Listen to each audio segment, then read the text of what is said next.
Okay. The diameter of the sphere is 2.14 centimeter. Calculate the volume of sphere to the correct number of significant figures. Simple question है. आपको given parameter में दिया हुआ है diameter 2.14 centimetre और आपको पूछा है volume of sphere to the correct significant figure. तो पहले एक काम करना, रेडियस निकाल लेना. What is radius?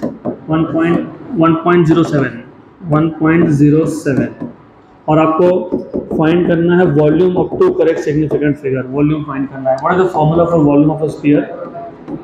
4/3 pi R cube. 4/3 pi R cube.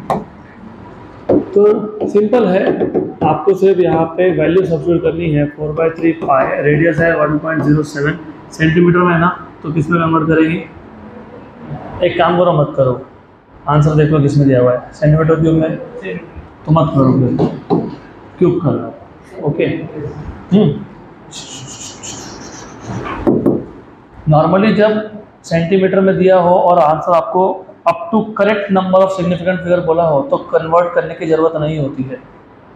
जब आपको वॉल्यूम फाइंड करने के लिए डायामीटर दिया है, डायामीटर से क्या मिल जाएगा? रेडियस. रेडियस से क्या मिल जाएगा? वॉल्यूम. लेकिन हम नॉर्मली सेंटीमीटर से किस में कन्वर्ट कर देते हैं? मीटर में. वो कब करना है और कब नहीं करना है वो पता होना चाहिए. जब आपको पूछा हो calculate the volume of sphere to the correct number of significant figures, तो इसमें कन्वर्ट करने की ज़रूरत नहीं पड़ती है. क्यों नहीं पड़ती है?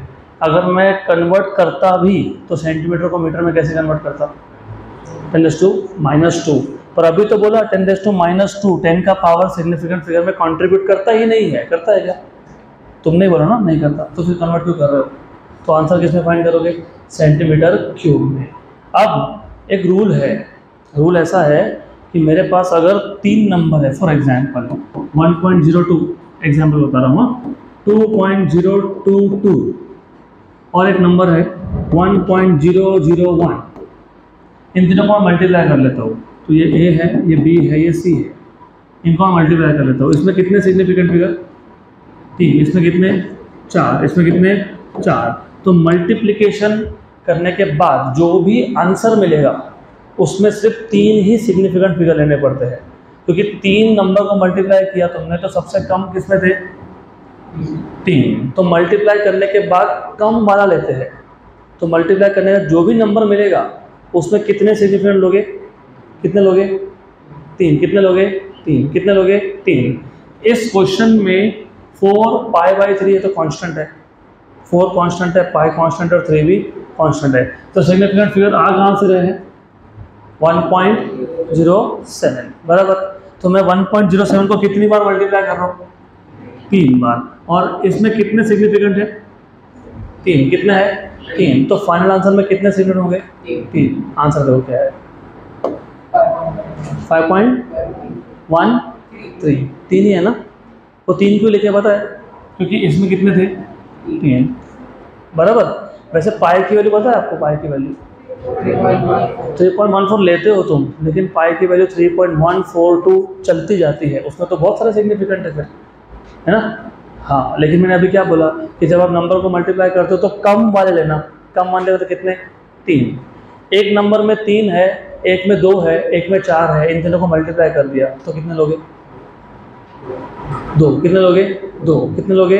2. मतलब अगर मैं ऐसा करता, कर नहीं रहा हूँ लेकिन करता, अगर ऐसा करता तो आंसर क्या लिखते? वही आंसर देखो ना, बुक में कितना है? 5.13 है ना, तो 3 हटा देते हैं. क्या लिखते? हाँ, तो ऐसा करना पड़ता है. अभी याद रखना एज अ रूल. करेक्ट. तो इसको तो मल्टीप्लाई करो और सिर्फ 5.13 आंसर आएगा. कर लेते हैं हम लोग. 4/3 ये होता है 1.333. बहुत सारे सिग्निफिकेंट है, इन्फिनाइट. Into 3.142 something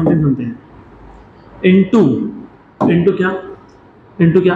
1.07. इसका क्या? क्यूब. इसका लेंगे क्यूब. कितना हो गया? 5.1288. राउंड ऑफ कर लेंगे.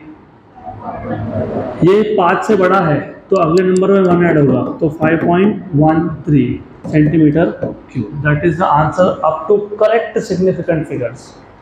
बराबर.